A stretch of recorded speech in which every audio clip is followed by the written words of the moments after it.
I'm sure you all know them, those moments in life when someone says your name in a certain tone and you know you're in trouble. For me, that tone is Thomas. It could be Sandra saying it to me, it has been known. It could be Bishop Matthias. It's more often my wife or my mother, but you know the tone. I'm sure you've all had it with your own names on it. It's usually accompanied by a sigh and some level of disappointment. And I confess that in my case, Thomas is a name that carries a bit of baggage. We Thomases have a reputation, don't we? Doubting, they call us.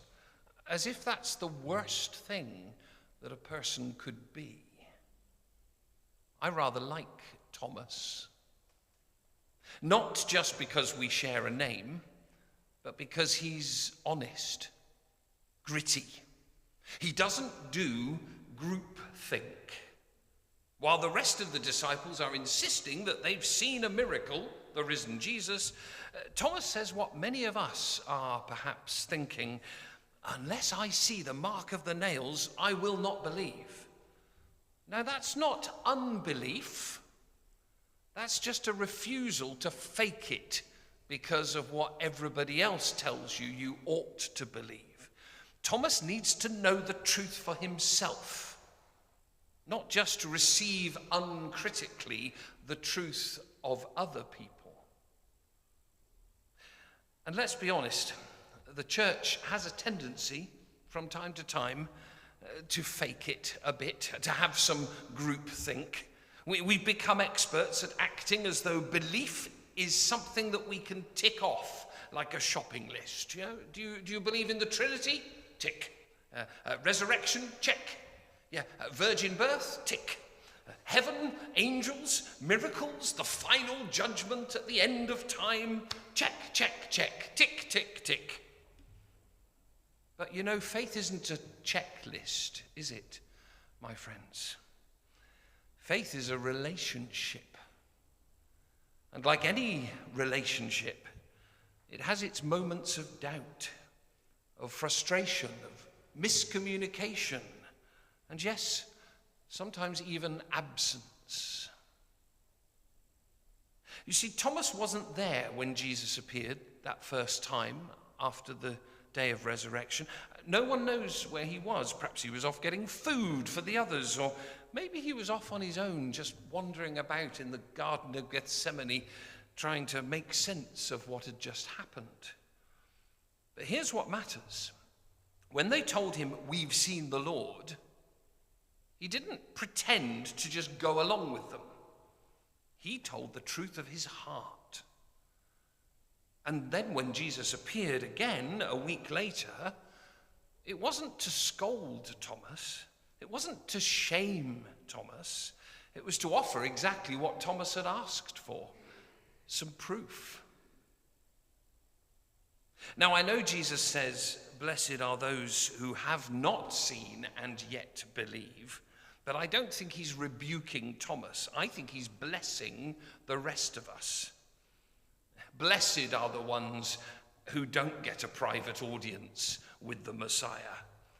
Blessed are the ones who wrestle with faith in the quiet corners of their lives without visions or miracles or appearances behind locked doors to persuade us that what we hold to is in fact empirically true.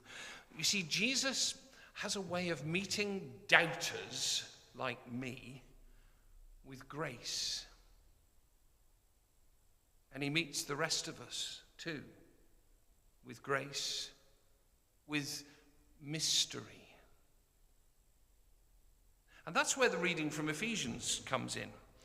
Here's Paul, never one for understatement, who lifts our eyes with thunderous prose. He says, "You are no longer strangers and aliens, but you are citizens with the saints, built upon the foundation of the apostles and prophets, with Christ himself as the cornerstone." It's tempting, especially today, to hear that and imagine a kind of spiritual fortress, strong, unshakable, closed to outsiders who don't believe exactly what we believe. But you know, that's not what Paul is saying. This isn't about gatekeeping of faith. This is about belonging. You're not strangers. You're not outsiders. You're all part of the household. You belong. Doubts and all. And so, dear friends, today we offer a saint who dared to doubt. A saint who didn't settle for second-hand certainty. A saint who wrestled with the hardest truth of all, that death might not, in fact, be the end. And spoiler alert, he lost that wrestling match. Resurrection won, life won, love won. Thomas may have doubted the resurrection, but when he finally saw the risen Christ, he didn't just nod and say, okay, fair enough. No, he fell to his knees and he cried out the highest confession of faith in the whole gospel, my Lord and my God. Which incidentally, as Bishop Matthias is here, is something that traditional Anglo-Catholics, like my dear brother Matthias and his congregation in Ghana, they use that phrase, my Lord and my God, at the moment in the Eucharist where the bread is elevated in front of the congregation, and then again the wine. If you ever attend a service in Ghana, and I know any of you would be very welcome at any time to go and visit Matthias, you would find that at that moment of elevation, everyone crosses themselves and most just quietly, under their breath, whisper, my Lord and my God. A way of acknowledging the presence of Christ in the Eucharist. It's rather beautiful, isn't it? Thomas the doubter, at that moment, becomes Thomas the believer. Though not in the shallow sense of accepting a doctrine because someone else has told him to believe it, he becomes the one who knows deeply and personally who Jesus is. Not a ghost, not a myth, but God with us. Now, if I may, I just want to say a word to Sandra. So she's probably going to turn red now. But as you know, Sandra this week begins her ministry as a priest. Sandra, I want to encourage you, do not fear the doubters, for they are your allies. They will ask you the hard questions that keep your theology and mine honest. They will resist the easy answers that can so easily rot into slogans of faith. And when you yourself have moments of Thomas-like honesty, because you will, they will carry you, such people.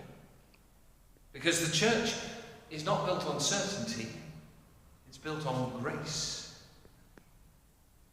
And to the rest of us, let's stop pretending that doubt is a problem that needs to be solved. It is, more often than not, a sign of a living faith. As the poet Rainer Maria Rilke once wrote, be patient towards all that is unsolved in your heart. Try to love the questions themselves. End of quote. Thomas loved the questions, and Jesus loved Thomas. So when people call us doubting Thomases, let's wear that name with pride, because the world doesn't need more people who pretend to know it all, who pretend that they've understood everything there is to understand about the great mystery of God. What the world needs is people who are brave enough to say, I'm not sure, but I'm still here, still hoping, still reaching out, still looking for my Lord and my God, just as Thomas did.